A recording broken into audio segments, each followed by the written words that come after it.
Hello YouTube friends. Hope you are all doing well. In this video, we will discuss about Sri Lanka President expands cabinet amid economic crisis protests. Sri Lanka's President Gotabaya Rajapaksa has appointed a new 17-member cabinet, but it does not include members of his family who were dropped as protests erupted over the government's handling of a devastating economic crisis.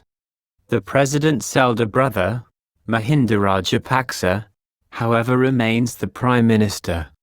The island nation of 22 million is suffering from prolonged power cuts and fuel and medicines shortages, triggered by a sharp fall in its foreign exchange reserves that has stalled imports of essentials and brought thousands out on the streets.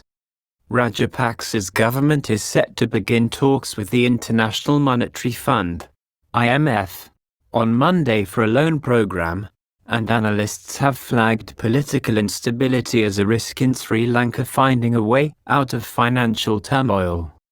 Faced with growing popular unrest, Rajapaksa dissolved his cabinet earlier this month and invited all parties in the parliament to form a unity government, an offer that was rejected by opposition groups and members of the ruling alliance. 17 new cabinet ministers were sworn in before President Gotabaya Rajapaksa at the President's Secretariat today morning, a statement from the President's office said. Only 5 members of the previous cabinet were sworn in again, while most of the other portfolios were allocated to members of the ruling Sri Lanka Podujana Paramuna. The cabinet portfolios held by the President and Prime Minister have not changed, the statement said. Besides Mahinda Rajapaksa, no other member of the family is in the new cabinet. Another 2 of the President's brothers, Basil and Chamal Rajapaksa, and the Prime Minister's son, Namal Rajapaksa, were part of the outgoing cabinet, and were not reappointed. Thousands of Sri Lankans have been protesting outside the president's office in the commercial capital Colombo for over a week, asking for the Rajapaksas to quit government.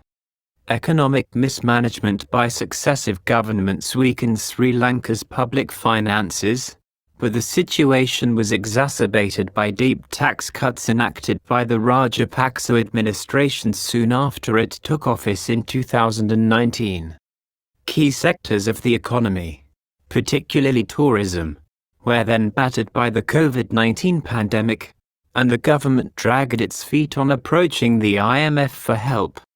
Last week, the country's central bank said it was unilaterally suspending external debt payments, using its paltry foreign reserves of about $1.93 billion for importing essential goods instead. Thank you for watching.